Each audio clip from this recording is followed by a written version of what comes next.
Olá, amigos da TV Justiça, está começando mais uma edição de plenárias com os destaques da semana no que foi julgamento no plenário do Supremo Tribunal Federal. Como o amigo da TV Justiça pode perceber, tudo novo, estamos com um cenário novo, sempre com o objetivo de melhorar a forma de passar os acontecimentos do Poder Judiciário para você, amigo da TV Justiça. Hoje, as sessões do Supremo Tribunal Federal dos dias 6 e 7 de fevereiro de 2013. Karina, na verdade, nós estamos começando justamente os trabalhos do plenário do Supremo Tribunal Federal no que se refere a julgamentos. E foi uma semana bastante movimentada. Bastante movimentada, muitos julgamentos concluídos. Nós tivemos uma peculiaridade na sessão plenária de quarta-feira, do dia 6, que vários dos processos elencados na pauta dirigida eram processos que já tiveram o julgamento iniciado e que seriam retomados numa perspectiva de apresentação de votos vistas dos ministros que haviam solicitado. Então, nós tivemos, por exemplo, a conclusão de um recurso extraordinário envolvendo o Vale-Refeição, por exemplo, que repercutiu, a decisão do Supremo repercutiu em mais outros 28 mil processos que estavam sobrestados, aguardando esse julgamento para definitivamente terem um resultado final. Então, foi uma semana bastante produtiva, várias liminares concedidas em ações diretas de inconstitucionalidade no plenário da quinta-feira e assuntos que variaram desde matéria penal até matéria tributária, direito de família, uma semana bastante movimentada e bastante produtiva e com resultados definitivos no Supremo Tribunal Federal.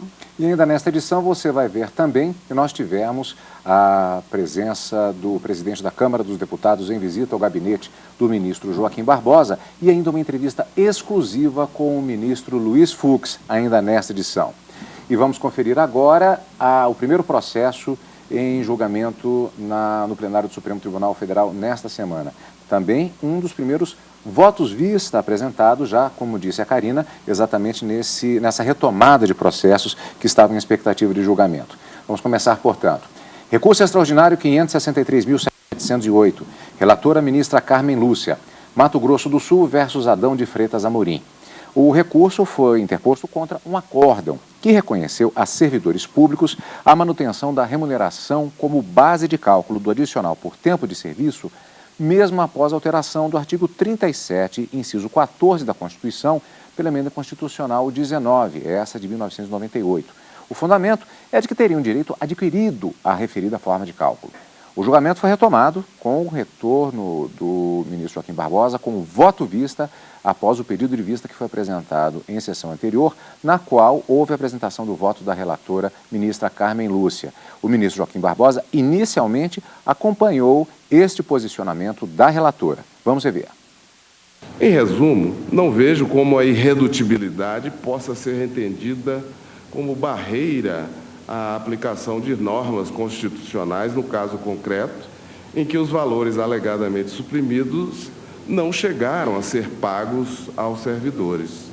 Assim, dou provimento a este recurso extraordinário específico pelas razões expostas.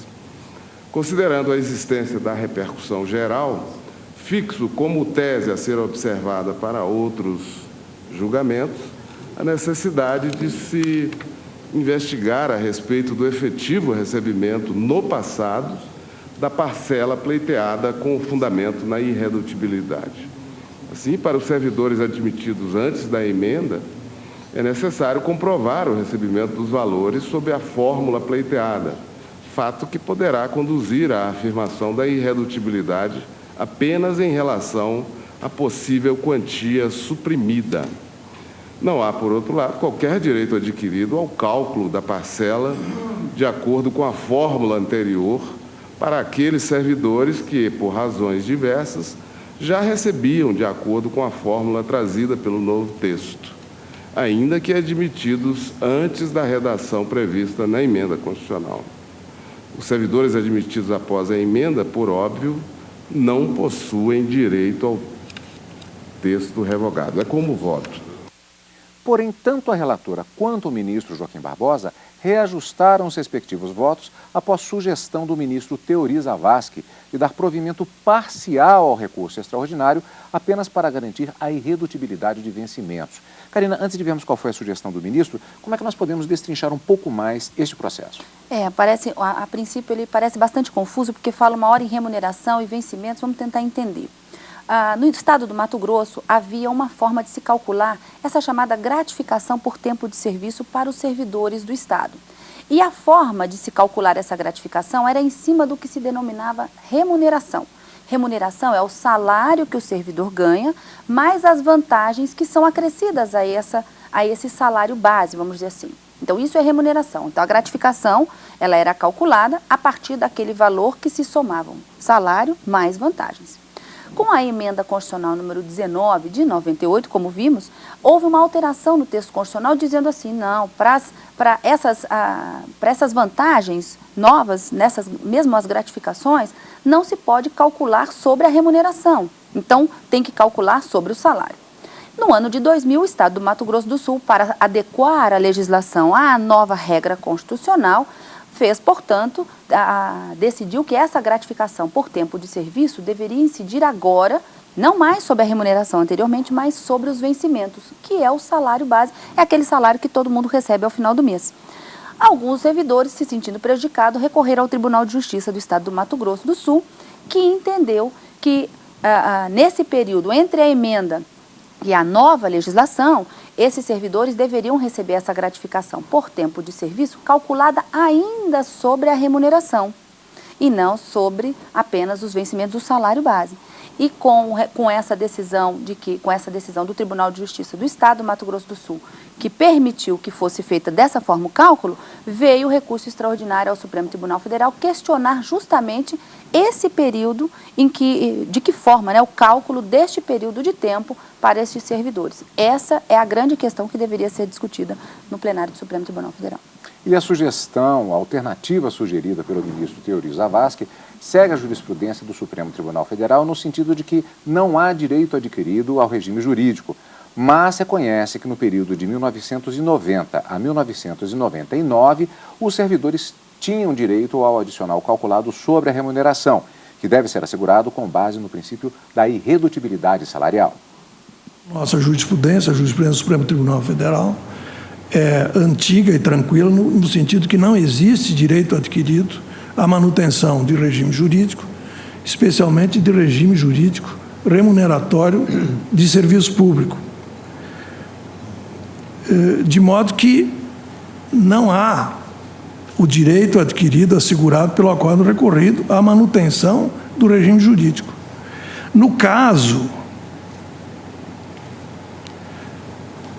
o que se deve assegurar, no meu entender, não é a manutenção do regime jurídico. O que se deve assegurar é a irredutibilidade dos vencimentos. Isso significa dizer, na prática,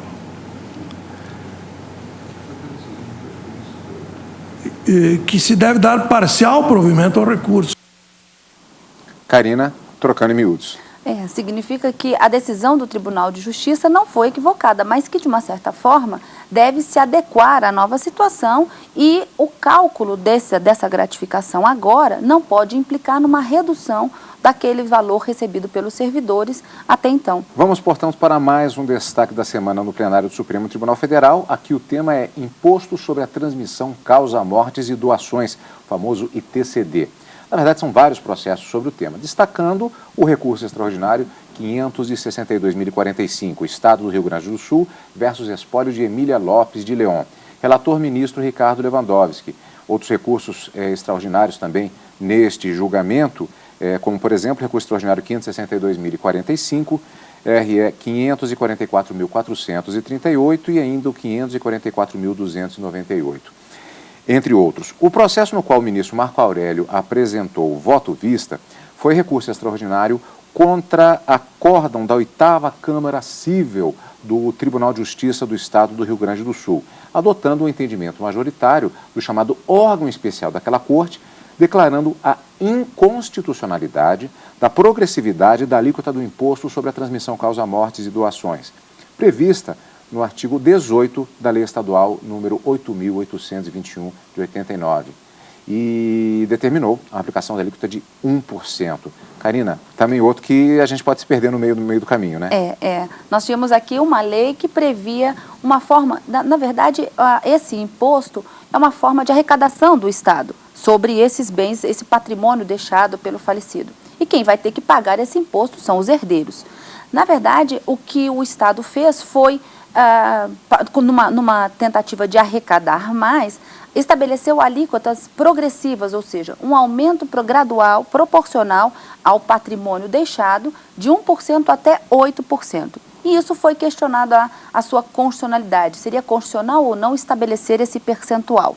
O tribunal entendeu que era inconstitucional e contra essa decisão o Estado veio ao Supremo Tribunal Federal porque tem o intuito de arrecadar mais e quer essa progressividade da alíquota e trouxe o assunto para ser discutido no plenário do Supremo Tribunal Federal nesse recurso extraordinário.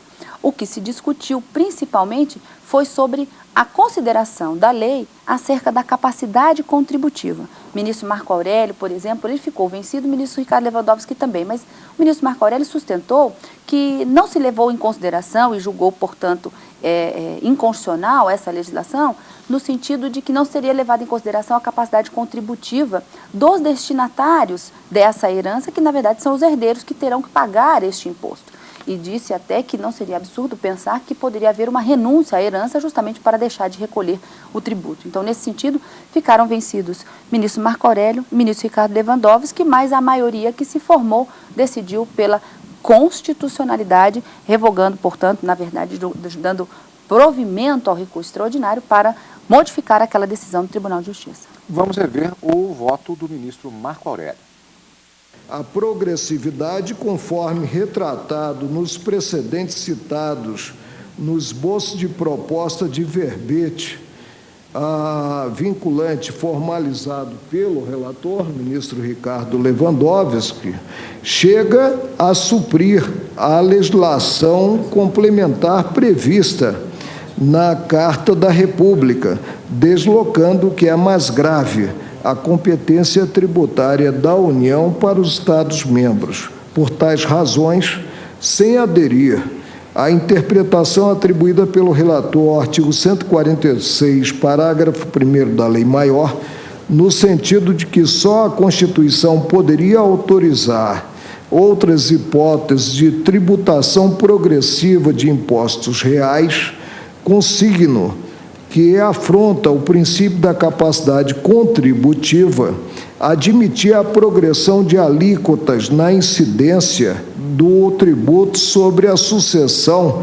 causa-mortes, sem que haja qualquer consideração da situação econômica do sujeito passivo da obrigação tributária, o destinatário da herança. Consoante os fundamentos expendidos, acompanham a conclusão do relator e desprovejo extraordinário, declarando a inconstitucionalidade do artigo 12 da Lei 8.821 do Estado do Rio Grande do Sul. É como voto.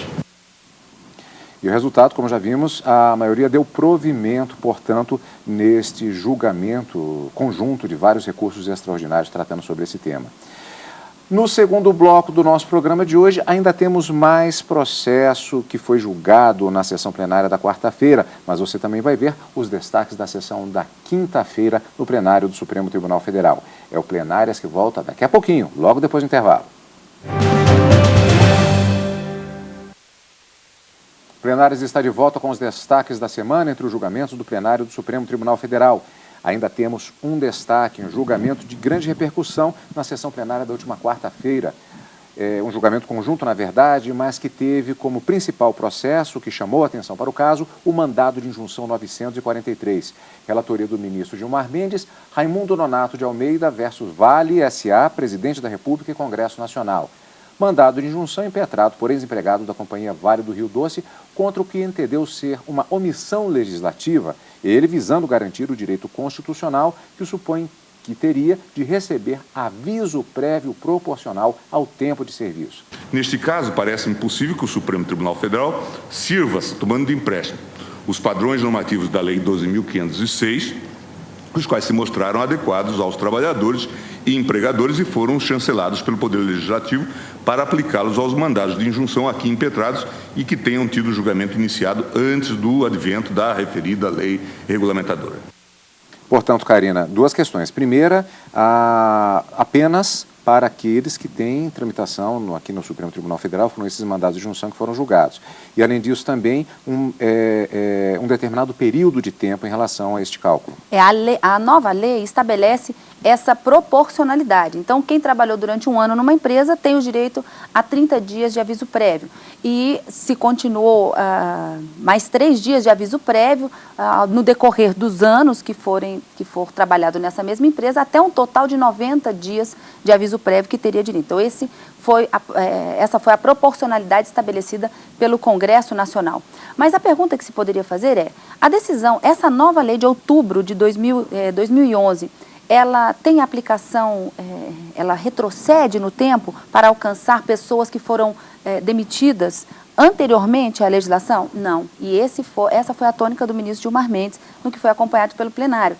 Apenas aquelas pessoas que ingressaram com mandado de junção e havia judicializado esse problema da proporcionalidade do aviso prévio é que teriam o direito da aplicação da nova lei, não aos demais casos, aos demais demitidos ao longo da Constituição. Por exemplo, não seria possível nós imaginarmos de 88 até 2011, todas aquelas pessoas que foram demitidas, a lei retroagindo para poder alcançar essa proporcionalidade. Não, alcança apenas aquelas pessoas que ingressaram com mandados de injunção.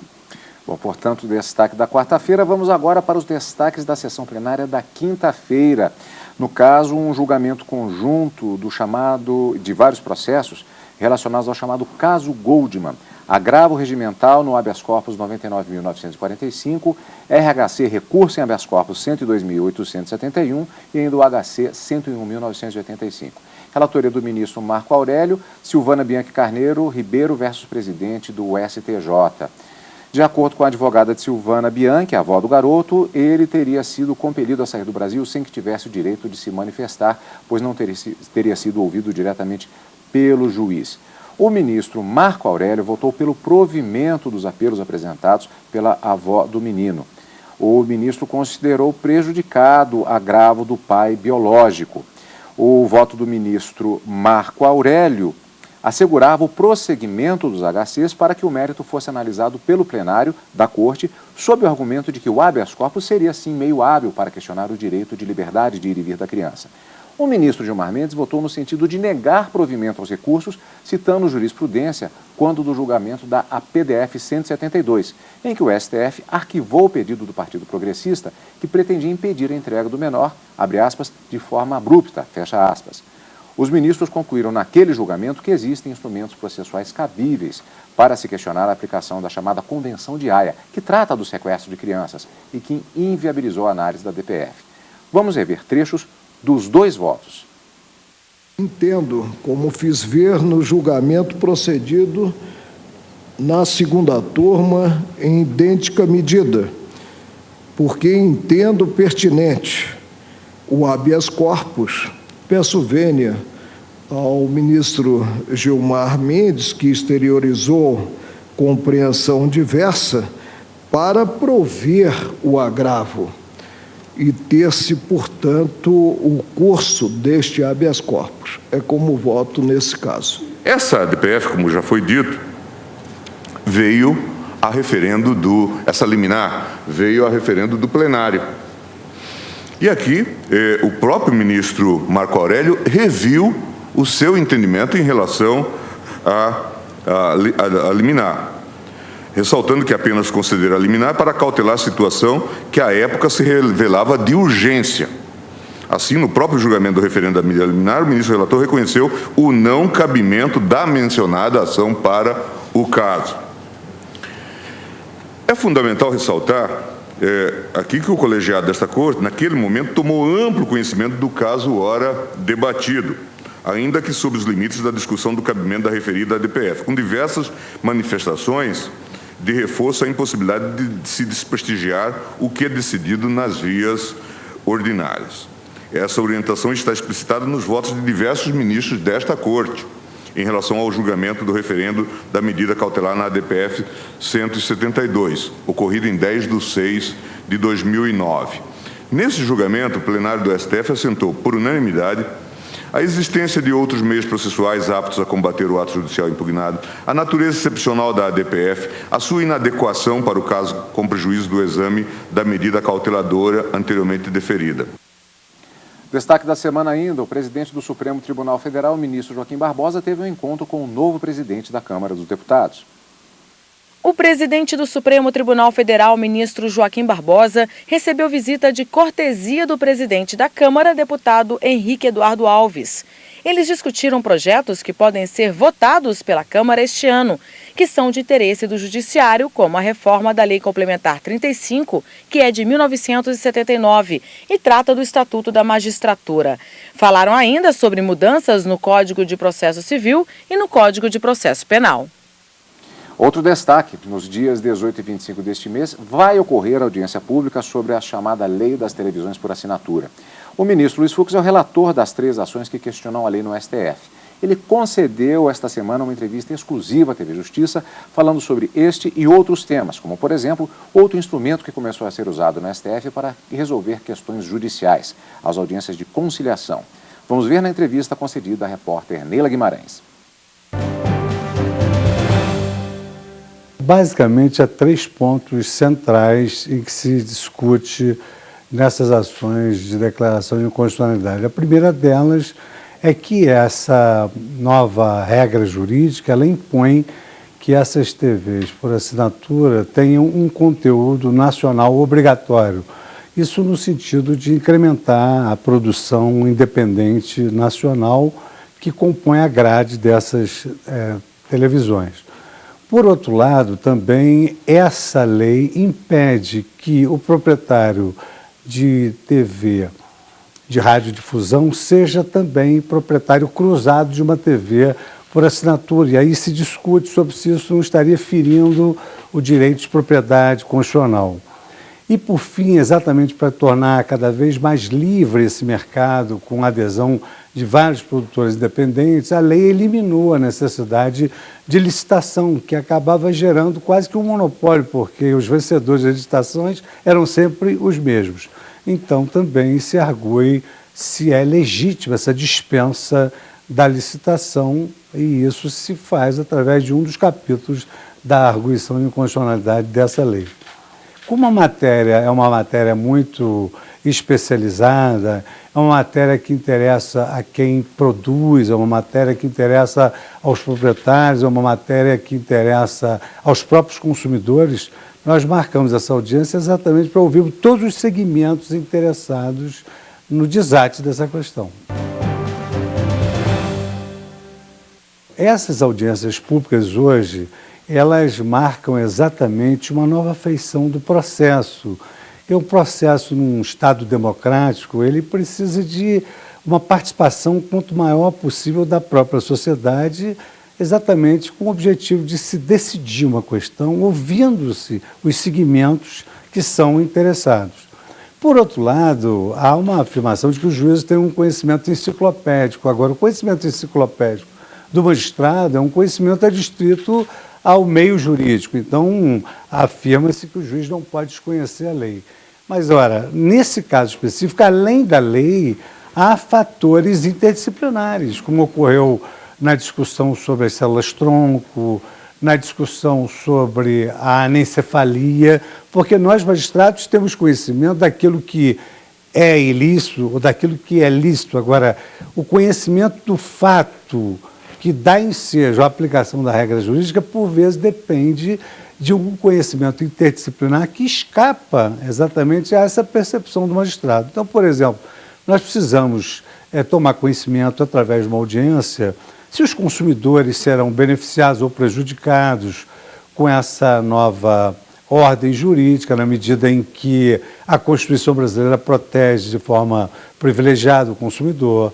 Nós precisamos saber se efetivamente isso está em prol da livre iniciativa, que é um dos valores do Estado Democrático de Direito, ou vai contra a livre concorrência, e também verificarmos se, de alguma maneira, um direito fundamental, como só é o direito de propriedade, está sendo atingido por essa lei.